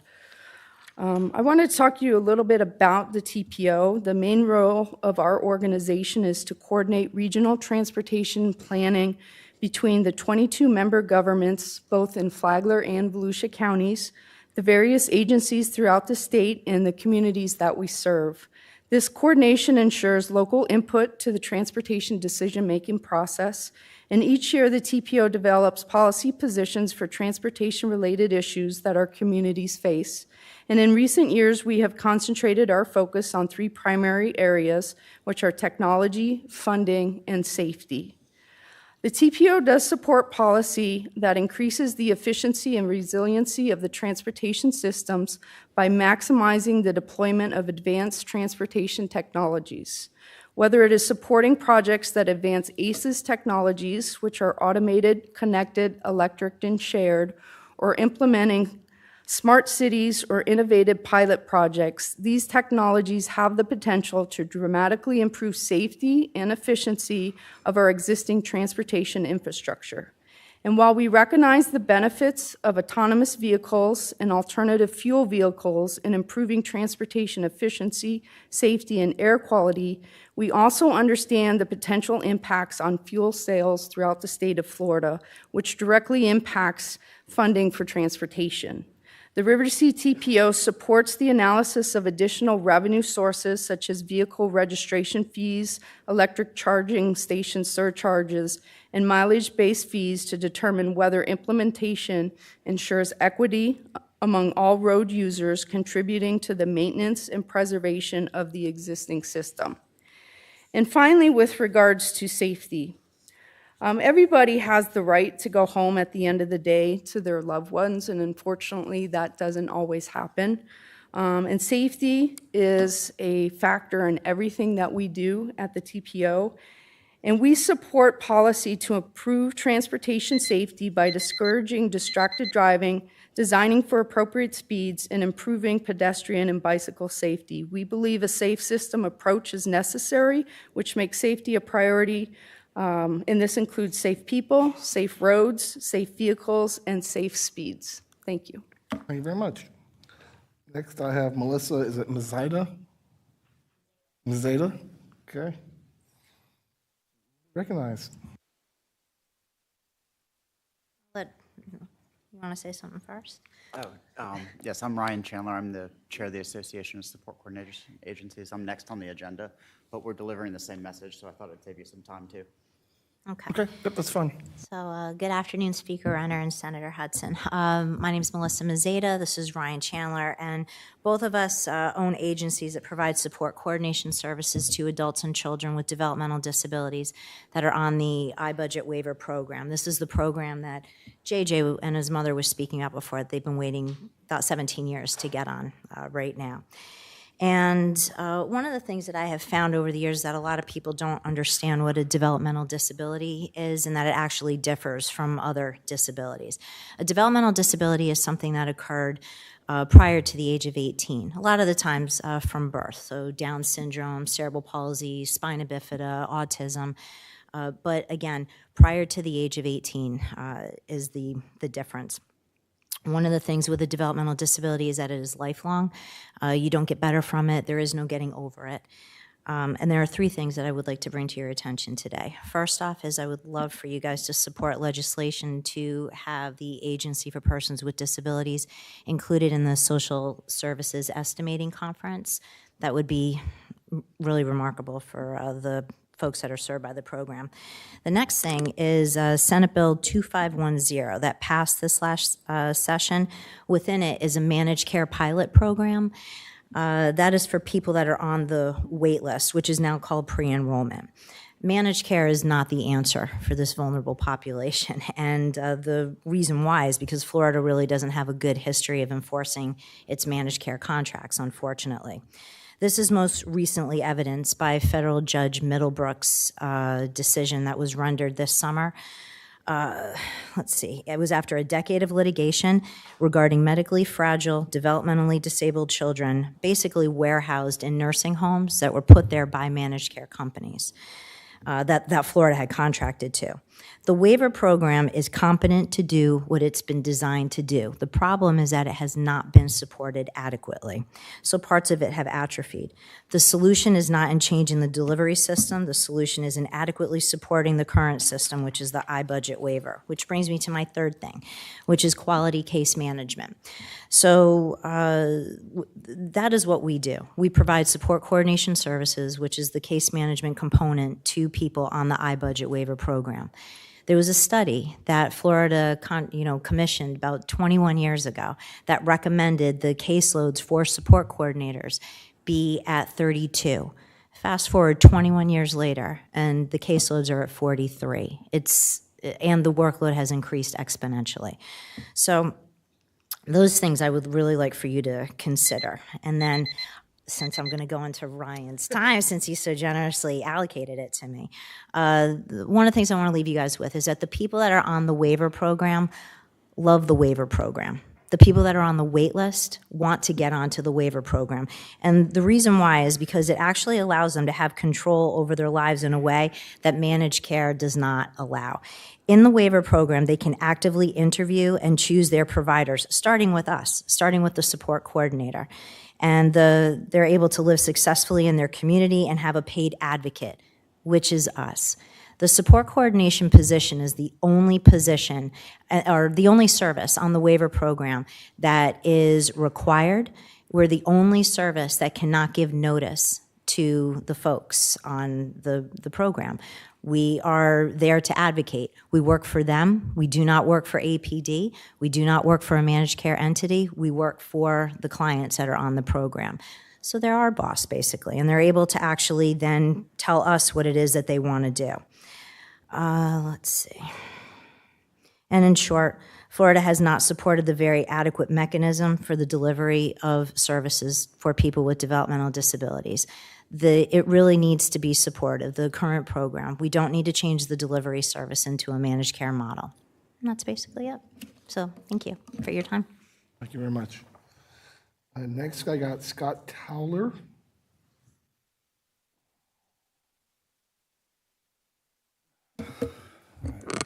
Good afternoon. Thank you for your time today and listening to our request. My name is Scott Toller. I am with the Florida Governmental Utility Authority. The Florida Governmental Utility Authority, also referred to as FGUA, we are a wholly special purpose government with our sole focus of water and wastewater services. We were formed in 1999. We're in presence of about 98 water wastewater utilities across the state in 14 counties. I'm here today in support of Mr. Hansen, Commissioner Hansen's request for the water and sewer projects. And actually, it's, we call it Favoretta is the local area. It consists of roughly about 44 parcels, occupied parcels, septic systems. And this really fits the ideal model for as a utility in terms of sustainability. In terms of it's the economic benefit, the community benefit, and environmental benefit. So if you're not familiar with the area, it is called the DEP a BMAP area, Base Management Action Plan. So that's an area where impaired waters, and there's an effort to improve the water quality. So part of that two-phase project of doing septic to sewer and water improvement is through the septic to sewer program, we're going to eliminate total nitrogen and phosphorus, which are nutrients, which are contaminating the waters, starving oxygen, killing off grass, manatee food sources, et cetera. So this project will reduce roughly over 1,000 pounds of total nitrogen a year and close to 100 pounds of total phosphorus. So that from the environmental aspect is very beneficial. In terms of community basis, it's more economical, it's more beneficial, more reliable service to be on a centralized sewer system. But also with centralized sewer, it does help attract business as a commercial investment. Combine that with the water side and putting in water distribution and fire hydrants. Now that also, in terms of the residents, it's an opportunity to lower your home insurance when you have fire protection. It also is another mechanism to attract business to the area as well. This is nice and important if when being familiar with the area, you know an area here is served by part of US 1. There is some current zoned parcels there, commercial. This would be an opportunity for the county to expand on that commercial development as well as go inside the development and provide that affordable housing that they were seeking to do so. So total spend, total ask is roughly about $20 million. It's almost split 50-50. We as the utility, we serve the Plantation Bay across the street. That would be the basis of service there to expand across the street. So that it also reduces the costs. So they don't have to worry about treatment. It's only conveyance and distribution. So again, thank you for your time and have a great day. Thank you. All right, I'm now into speaker cards. We've got Greg Blase first, Palm Coast Flagler Chamber.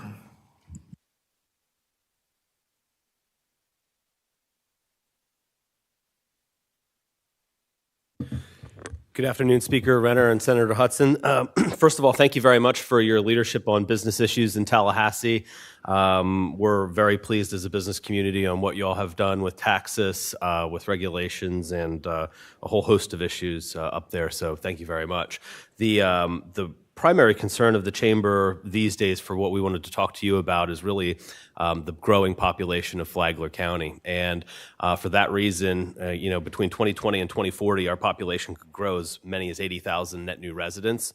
And for that reason, the Chamber is throwing our support behind the City of Palm Coast, Flagler County, and Bunnell's infrastructure asks this year. So the western expansion of Palm Coast, anything having to do with that, septic to sewer conversion was mentioned earlier, infrastructure, roads, water, sewer, certainly something that we're supportive of. And that all has to do with if these infrastructure pieces don't exist, then we're looking at really limiting growth. And the concern that I have with limiting growth is that it will result in a significant increase in housing. Flagler, St. Johns County has a $511,000 median house value right now. Flagler County's at 379, and I feel like we're getting the squeeze play from north and south. So making sure that we have these important pieces of government infrastructure available, I think, is priority one as we look forward to the massive growth that's coming forward to Flagler County and helping us prepare for it. The Tourism and Eco Discovery Center was mentioned earlier by the county, certainly something that we're supportive of. We've met with the tourism department, and they have a really good idea about how to help local businesses through that Eco Tourism Discovery Center. It's not just going to be a standalone deal on State Road 100. There is an opportunity for us to drive business directly to small businesses here in Flagler County by promoting them within that space. So really interested in seeing how that continues to progress. And then I wanted to share some feedback with you on the REACH Act, because one other speaker mentioned it, and because of that REACH Act, you should know that we've been partnering with local schools. Specifically, we have a career exploration fair. Our junior chamber is hosting that in coordination with about 30 local businesses to give 400 eighth graders a first look into what their future career could be before they get to high school. So that REACH Act has really been a spark plug to getting the school district and parents or principals and teachers to think differently about how we can engage in workforce development in our talent pipeline. So that's all I have. Thank you very much for your service, and we really appreciate you. Thank you. Next, I have Richard Fay.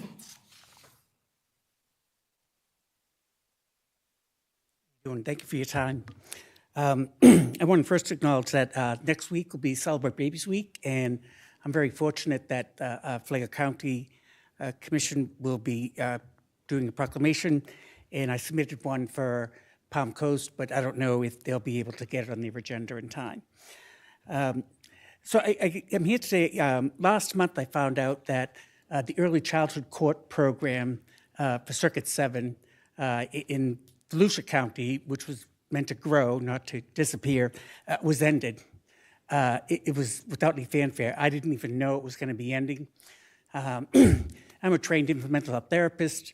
I spent years training to be able to provide the service for that program, working with Joe Osofsky out of Louisiana State University, the Center for Prevention and Early Childhood Intervention. And when the program got established, the community coordinator kind of cut out the folks that they didn't want at the table. And so we weren't included, and it just kind of atrophied. It requires judicial leadership, but the judge can't run it. So I'm hoping that you, from your perch, can take a look at what happened to that program. It was designed specifically to address the needs of the most vulnerable children in the child welfare system, looking at the relational dynamics within the parent-child relationship and helping to get the child out of care before being bounced around in the system over the course of 18 years. And that, unfortunately, that can't happen. So I know that at the time, definitely, I know that Speaker Renner, that I was in contact with your office about it, more so than Hudson, because we were more concerned about the House, getting that through. So I hope that you can take some time to take a look at what happened and to help get it reestablished in our community and then see it grow as it should have done in the first place. Thank you. Thank you. Representative. Can I ask, did you tell us what was the response of the courts to, did you make inquiry and did they tell you why they weren't doing it anymore?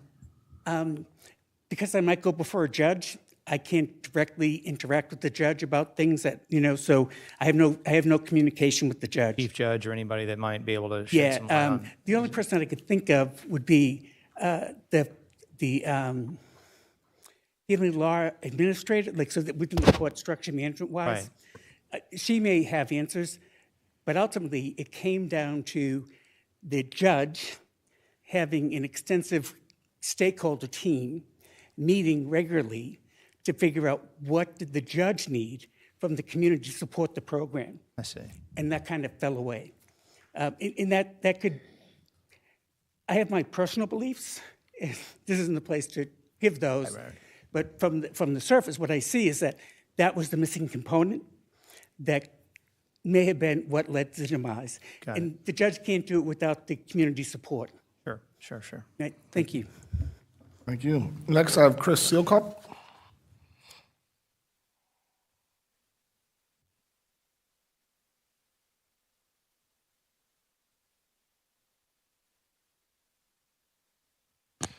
Speaker Renner, Senator Hudson. My name is Chris Silkop. I'm the CEO for the Volusia Flagler YMCA. So I want to come up here and express my support for the partnership that we're trying to develop with the city of Palm Coast. The YMCA, as you know, as my chairman, Charlie Lydecker, would like to say, it's a cradle-to-grave organization that we serve the entire population. This partnership is similar to what we have existing. We have 7 YMCAs in Volusia County. We've grown 26% in budget since 2019. In fact, we're one of the handful of YMCAs in the nation that have excelled their pre-COVID budget by 12%. So we're very healthy, very strong. And in Volusia County, we have partnerships with the City of DeLand, City of Edgewater, City of Holly Hill, City of Port Orange. So in these entities, we have partnered with the city to provide services to benefit the community, but also to add some fiscal relief to the city budgets. So we come in where many times we're successful financially, where cities and municipalities aren't. It's not in their wheelhouse to provide those services, aquatics, youth sports, childcare, things like that. So we've actually done a market study in Palm Coast, and it's told us that within a year of us opening up, we'll have 5,000 to 6,000 members at the YMCA, which is our flagship size branches, Port Orange, Ormond Beach, DeLand, of how we have now. So there's definitely a need, and the community support that I've received, and I've heard from the community, sitting in the community meetings about what are the needs, has been tremendous. In my 28 years of YMCA, being in Texas, being in Florida, this type of support I have heard is not usually that strong when a YMCA comes in. So I want to thank you for your support for last year's funding, you and Representative Leak and Tremont and Wright for our funding. This year will be coming back, ask for more funding specifically for the new YMCA in Palm Coast. So again, I want to thank you for your support and want to introduce myself to you. Thank you very much. Next, I have Charles Solano.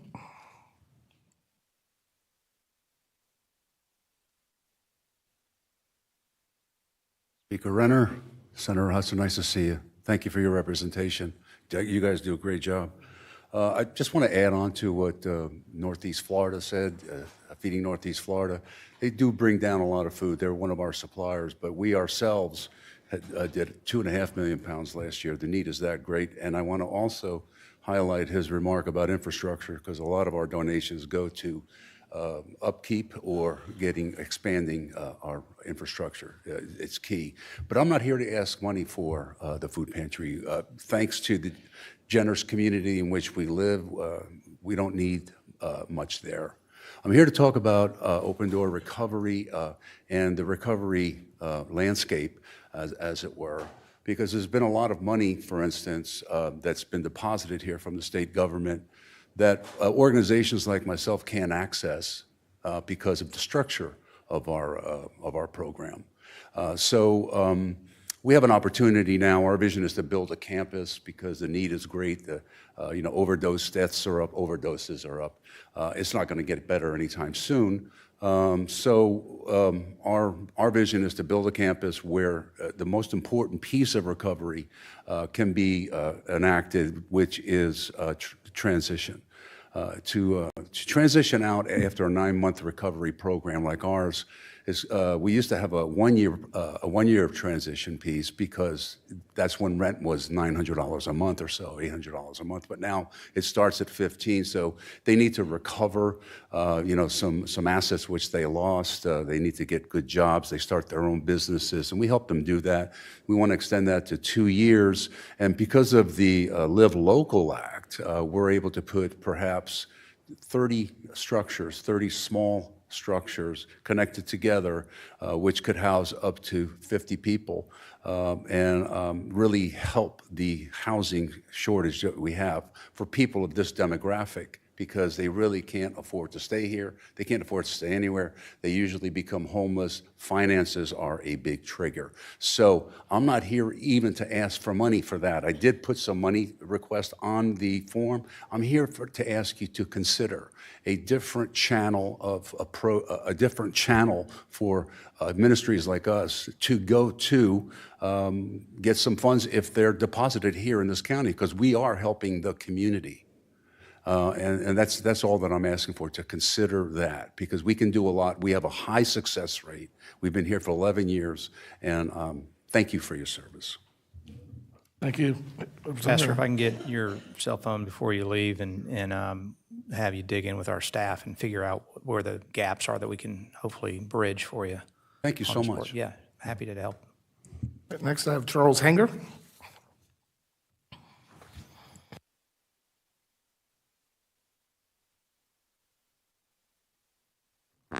Good afternoon, Senator Hudson, Speaker, distinguished guests and members of Flagler County. My name is Charles Hanger. I've been a resident here since 1979. I'm representing the DAV, that is Jim Bowie, Chapter 86 DAV here in Palm Coast. Established just after World War II, and Jim Bowie was a band director for the Navy who followed and served President Roosevelt directly until he was assigned to a cushy assignment in Pearl Harbor. And Jim Bowie lost his life on December 7th, 1941, while he was directing the band to raise the colors on the deck of the Oklahoma. He is the first Flagler County resident to lose his life in World War II, possibly the first American in World War II. His family was very active in local politics and the school board, and they decided to dedicate and make a major contribution so that the DAV could open up an office down in Flagler Beach. A good deal of land and a building, for which we stayed until about 10 years ago, where of course, our population has soared. Right now, we have 13,000 beloved veterans here in Flagler County, which we do serve. And the reason I'm here is that our DAV has experienced exceptional growth and quite a demand, especially since you've seen the advertisements for the PACT Act and Camp Lejeune. And what that has done is that has created an awareness among the veterans. They are coming to us in droves for transportation and service officer consultation. And just as a matter of pride, I will let everybody know that the state of Florida, DAV, holds their national convention. And the last national convention, DAV Chapter 86 was recognized with the top transportation group and the top service officer group, first time that's ever been done. And so what we have done is that we're trying to address the increased need. We have right now we have 2 service officers, 2.5, because the other one's our commander and he's too busy. But we have 11 more that are going into training. Our problem? Space. We have a 2,400 square foot building where we provide all of these services, plus our auxiliary services that our ladies provide to the county too, which also has a food pantry. So what we're looking for, and we've had a great idea, and we've talked to we have a building going up, and that is the community services building that a couple of people have already addressed, and the DAV proposes to ask for a piece, another part to that building. It is a one footprint, which is very economical, and we hope to have that building. We're looking for 4,000 to 5,000 square feet.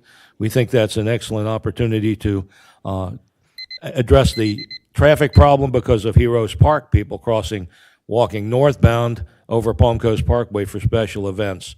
So we would like to have a veteran preference right there, contingent to Heroes Park. Thank you for your time. Thank you very much. And lastly, I have Earl Presley.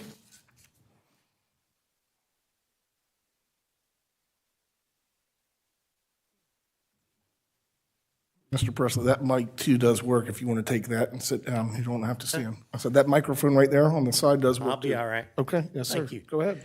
My name is Earl Presley. I also represent the DAV as chaplain. I also have a program that is associated with the DAV called Guitars for Veterans.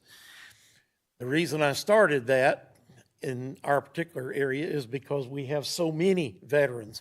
And one of the things we're finding is that the younger veterans come to that process with the guitar and the music therapy and all of that. And in the 5 months that we've been in business, we have seen some really remarkable transformations in just human beings. We have people who haven't been out of their house in a year who are actually playing guitar in front of people. So I would encourage you, I'm not asking you for money. This is part of a national organization. It can handle itself. But the fact of the matter is that we're still losing 20 to 22 service people per day to suicide. My program is specifically directed at that group of people. And so I want to see that transformation in other things besides music, okay? Even though I followed Jim Bowie and he was I was a Navy musician, played in the band and all that too. So I come from that same background. I've also been 50 years in ministry. So it all comes together trying to serve men and women who need a transition point from military to civilian life and a way to deal with the mental stress that they've been under. So I would encourage you, as money comes up, and you got plenty of things to worry about, but if you see something coming up that can help us, help service people, help veterans. We have a young lady who's fixing to start a program for transition for female service people. And that's really, really a big thing. And so she's going to be dealing with both sexual assault survivors as well as combat survivors who are coming in. And people don't think about women being in that role. But we do have someone starting a program now called Reboot that is geared toward that. If you see one of these programs come up and you're thinking about the DAV is connected to all of these in Palm Coast, DAV 86. And if you can help us with money to do those things or just support it, then I'm all about that. So thank you very much for being here and listening to me, and I appreciate it. Thank you much. Thank you. That is all the speaker cards I have. I want to make sure that everybody that wanted to speak today get a chance to. Okay, yes, did you? Okay, you can come speak and then fill out a card for me, okay? Come on up, a couple minutes.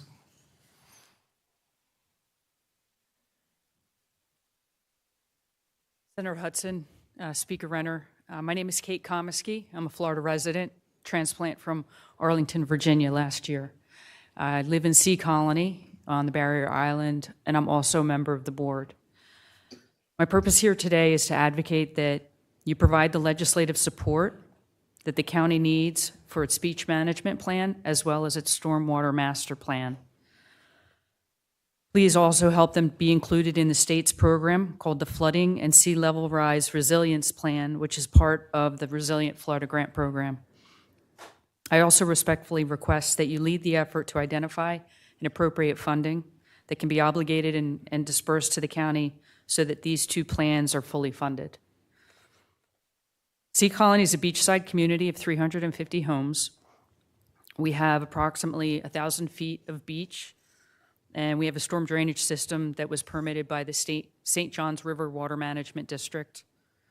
We have several Sea Colony board members, including myself, and some concerned neighbors that we've been following Flagler County's efforts closely to develop the vulnerability assessment, which is required by the Florida Department of Environmental Protection for that same program, the Resilience Florida Grant Program. We've also followed the county's efforts to develop what they call the adaptation planning outcomes, which that's what the BMP, the Beach Management Plan, and the Stormwater Master Plan are. We personally met with Ms. Ainsley Renke, the Coastal Engineer Administrator, as well as Richard Zion, the Engineering Administrator, to see what the county was doing with regard to these two key issues, as well as what we as a community could do to support them. A lot of the other speakers have already mentioned that there's 18 miles of beach. We advocate with regard to the beach management plan and renourishment that the full 18 miles are addressed.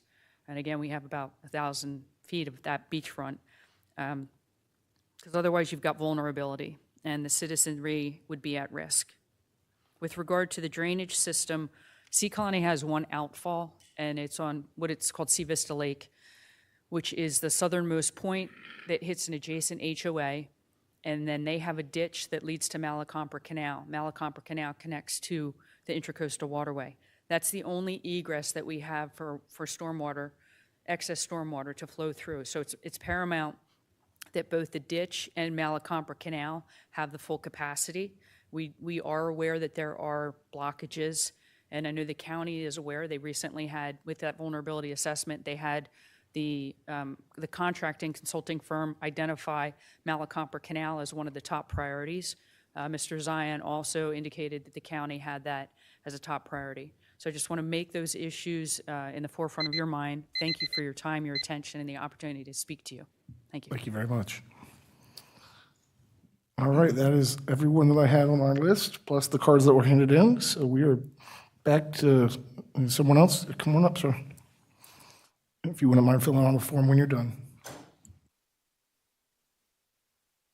Speaker, Senator, my name's Jim Schroeder, and I am the judge advocate for Jim Bowie Chapter 86 here in Palm Coast. I just wanted to add to my colleagues' comments. I'm very concerned about safety, and our parking facilities at our current building are wholly inadequate. We have people parking on the street, blocking traffic, and it's a real nightmare whenever we have our meetings. So as part of the desire to have a more adequate facility, a lot more parking would be very beneficial. So thank you for your time. All right, thank you. Okay, do you have any last closing remarks? No, I just would say, Kate, to your point about the beaches, it's something Senator Hudson and I have been working on since, well, before you came down from Virginia. Welcome to Florida, and it's a really important issue. No beach, no Flagler Beach, right, Jane? So we have to take care of our beaches, and so we intend to continue doing that. We had a big chunk of money in the special session after Ian and Nicole to try to really jumpstart that and give the counties and cities that don't have a lot of money for their share to get into the state-managed beach program. So the state then going forward will reimburse at a much higher rate. Right now we're out kind of on our own, and so hopefully we'll get that accomplished. And I know I guess the superintendent's gone, but the DCD win this year was one that I wanted to comment on. That's the big one for Flagler County Schools. Millions of dollars every year additional that we were able to get done this year. So we're happy about that and hope to help the DAV this year and others that have spoken, and appreciate everybody coming out. And I would be remiss if I didn't say in our final comments, this is our last delegation meeting. We have served this community for almost a decade now, and I think you'll probably say the same thing, but it's been truly an honor and a pleasure to serve you guys, and looking forward to one last session. Before we adjourn, I move that Speaker Renner be nominated as chair without objection. Share that approved. Speaker Renner moves that I be nominated as vice chair without objection. Share that approved. I move we adjourn without objection. We are adjourned. Thank you, everybody. Have a good day.